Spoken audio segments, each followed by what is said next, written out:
बिस्मिल्लाहिर्रहमानिर्रहीम अस्सलाम वालेकुम डियर स्टूडेंट्स। आज का हमारा लेक्चर एक्सरसाइज 2.3 मैथ क्लास 10 के मुतालिक है। हमारे पास क्वेश्चन नंबर 4 है। फिर से इसको एक दफ़ा पढ़ते हैं। Find the value of k if the roots of the 5x² plus 3x minus k is equal to 0 differ by 7।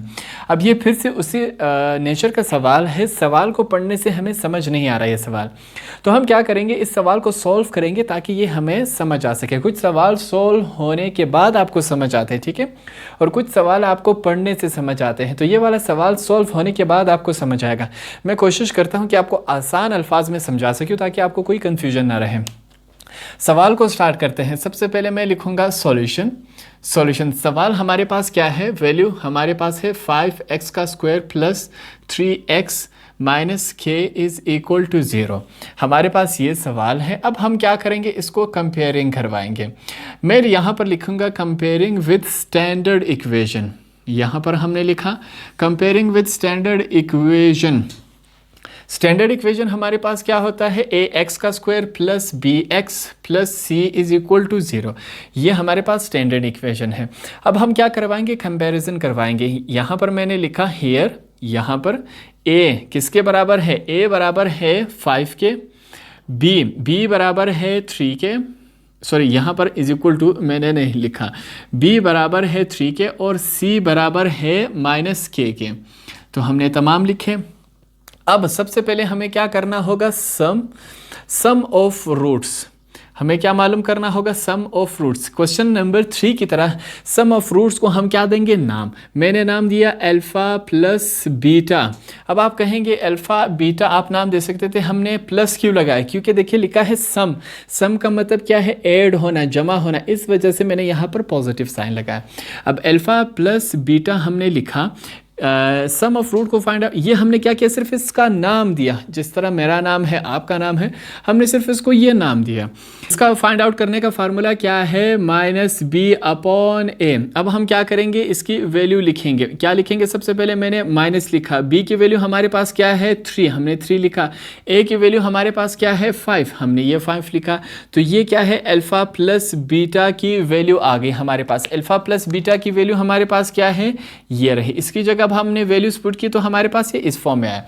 अब हम क्या करेंगे, जो प्रोडक्ट ऑफ फ्रूट्स है उसको फाइंड आउट करेंगे। उसके लिए मैं यहाँ पर क्या लिखूंगा, प्रोडक्ट ऑफ रूट्स। मैंने ये लिखा। प्रोडक्ट का मतलब क्या होता है, मल्टीप्लाई। जैसे ही मल्टीप्लाई होगा तो प्रोडक्ट उसे कहते हैं। तो हम क्या लिखेंगे, अल्फ़ा मल्टीप्लाई बाय बीटा। बीच में कोई साइन नहीं हो तो इसका मतलब क्या होता है, मल्टीप्लाई हो रहा है। इसको फाइंड आउट करने का तरीका क्या है, c/a। अब इसकी वैल्यूज़ हम पुट करेंगे। देखिए यहाँ पर मैं क्या लिख रहा हूँ, अल्फ़ा बीटा। ये अगर आपके पास जगह तो आप साथ में लिखते जाए। c की वैल्यू हमारे पास क्या है, -k/a की वैल्यू हमारे पास क्या है 5। तो हमने लिखा, दोनों वैल्यूज़ हमारे पास क्या आ गई, अल्फ़ा प्लस बीटा की वैल्यू भी आई और अल्फ़ा बीटा की वैल्यू भी हमारे पास आई। अब यहाँ पर मैं क्या लिखता हूँ, देखिए मैंने लिखा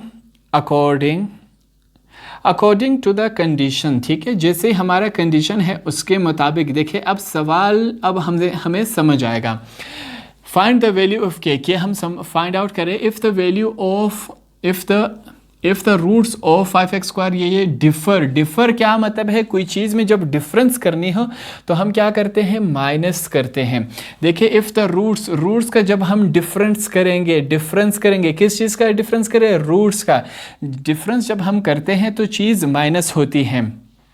यहाँ पर देखिए मैं यहीं ऊपर कर लेता हूँ। डिफरेंस हम कर रहे हैं, हमारे पास क्या था, एक अल्फ़ा है एक बीटा है, रूट्स हमारे पास क्या है 2। तो हमने अल्फ़ा लिखा माइनस बीटा। अब ये कहाँ से आया, देखिए रूट्स हमारे पास क्या है, एक अल्फ़ा है एक बीटा है, एक अल्फ़ा है एक बीटा है। तो अल्फ़ा और बीटा तो हमने लिखा डिफरेंस होगा। जैसे हम दो चीज़ों का मवाजना करते हैं तो हम क्या करते हैं, माइनस करते हैं। तो ये तो रूट्स हुए हमारे पास, ये माइनस कहाँ से आया, ये डिफरेंस से आया। अब आगे हमारे पास डिफर क्या है 7। ये जो तमाम हमने लिखा वो हमने सवाल से पिक किया। अब आगे सॉल्व करते हैं। हम क्या करेंगे, taking square on both side. अब हमने दोनों साइड्स पर क्या करना है, स्क्वायर ऑन बोथ साइड। दोनों साइड्स पर हम स्क्वायर लगाएंगे। तो लगाते हैं स्क्वायर, अल्फ़ा माइनस बीटा, इस साइड पे हमने स्क्वायर लगाया इज इक्वल टू, इस साइड पर भी हमने क्या किया, स्क्वायर लगा दिया। अब ये वाला जो साइड है हमारे पास एक फार्मूला बन रहा है। कौन सा फार्मूला है? देखिए ये आपके समझाने के लिए मैंने लिखा a माइनस बी होल का स्क्वायर क्या है? एक फार्मूला है। तो यहाँ पर हम क्या करेंगे, इनको एक रेफरेंस देंगे कि भाई हमें एक बात मालूम है कि a माइनस बी होल का स्क्वायर किसके बराबर होता है?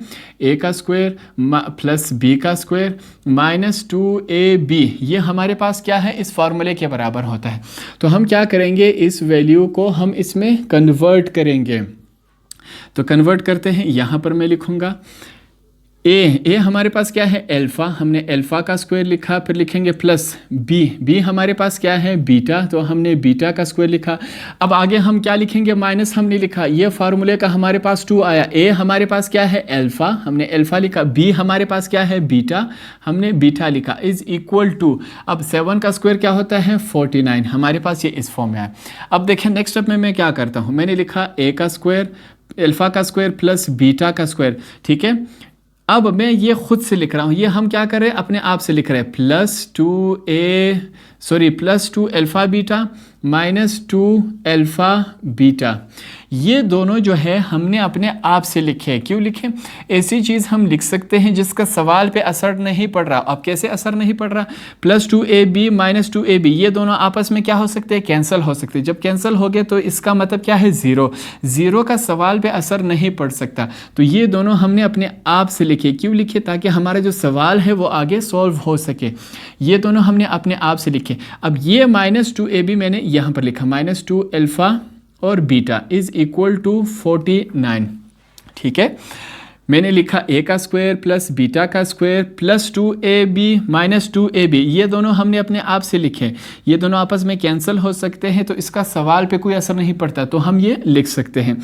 माइनस 2 अल्फ़ा बीटा, ये हमने ये वाला लिखा। अब देखें फिर से हम क्या करेंगे, इनको एक रेफरेंस देंगे। कौन सा रेफरेंस देंगे? कि भाई a का स्क्वायर प्लस b का स्क्वायर प्लस 2ab, ये हमारे पास क्या है? एक फार्मूला है। कौन सा फार्मूला? ये वाला फार्मूला है। ये हमारे पास एक फार्मूला है जो कि बराबर आता है a प्लस बी होल का स्क्वायर।